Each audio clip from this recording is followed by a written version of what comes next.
আসসালামু আলাইকুম। আশা করি তোমরা ভালো আছো। তোমাদের তো আল্লাহর রহমতে আমরাও ভালো আছি। পুরো আরেকটা নতুন ব্লগ শুরু করলাম।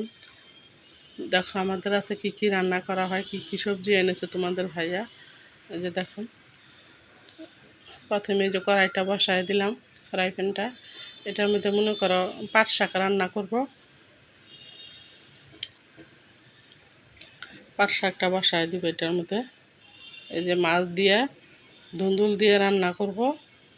আর যে নোনা শুটকি আছে না, নোনা ইলিশ শুটকি, ওগুলো দিয়ে ভর্তা বানাবো। এই যে পাট শাক, একদম কচি পাট শাক। তোমাদের ভাইয়া একে ফ্রেশ সবজিটা নিয়ে আসে, কারণ যে সকালবেলা হাঁটতে বের হয়, তারপরে মনে করে এগুলা নিয়ে আসে। সকাল সকাল টাটকা সবজিগুলো আনে, তখন নিয়ে আসে। এই যে পাট শাকটা বসায় দিলাম।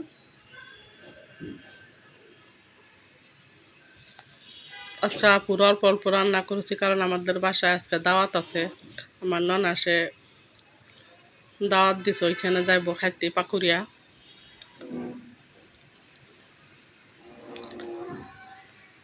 দেখতে পারবা আমাদের ছেলের বউর ভিডিওতে, কারণ আমি আর করি নাই, আমার ছেলের বই করছে।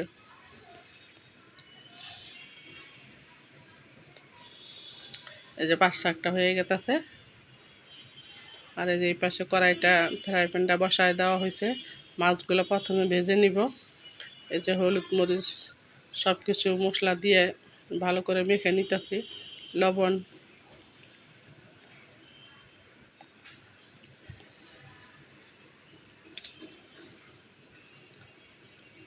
এই যে মাখা হয়ে গেছে। এখন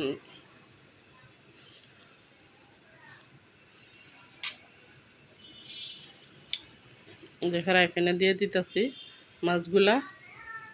ধুন্দুল দিয়ে রান্না করব, ধুন্দুল আলু দিয়ে রান্না করব, বেগুন দিয়ে।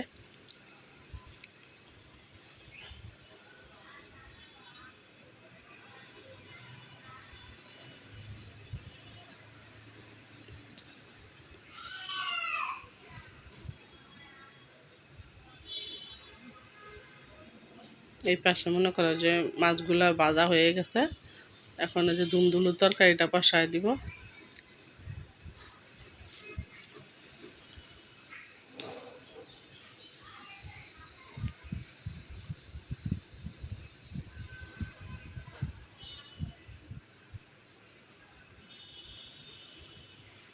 কারণ এখনকার আলু তা পুরা সিদ্ধ হইতে চায় না, এই জন্য ভাবলাম আর কি পেঁয়াজ মরিচের সাথে লবণ দিয়ে আলুগুলো একটু ভালো করে ভেজে নেই।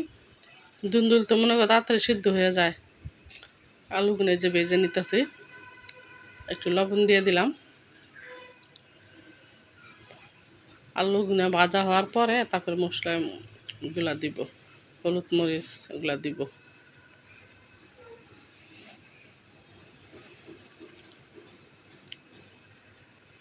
যে মাছটা বাচ্ছি,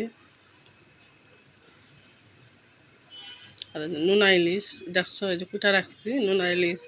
তারপরে নোনা ইলিশ ভেজে ভর্তা বানাবো। যে আলুটা সিদ্ধ হয়ে যাওয়ার পর তারপরে যে ধুন্দুলটা দিয়ে দিলাম। ধুন্দুলটা কষানোর পরে ঝোল দিয়ে মাছগুলা দিয়ে দিব। এই যে নোনা ইলিশ ভেজে নিতেছি, পেঁয়াজ রসুন নোনা মাছ সহ ভেজে নিতেছি। তাহলে আপুরা আমার ভিডিওটা দেখতে থাকো। দেখতে দেখতে যদি ভালো লাগে আমাকে একটা লাইক, শেয়ার, ভালো খারাপ কমেন্টস করবা। আর বেশি বেশি আপুরা শেয়ার করবা। তাহলে আপুরা আমার পাশেই থাকো, দেখতে থাকো।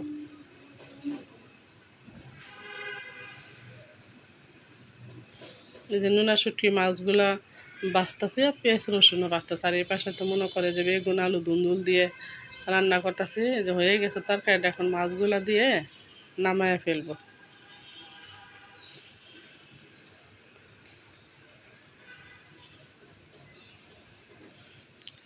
প্লিজ আপুরা আমাকে একটু শেয়ার করবা।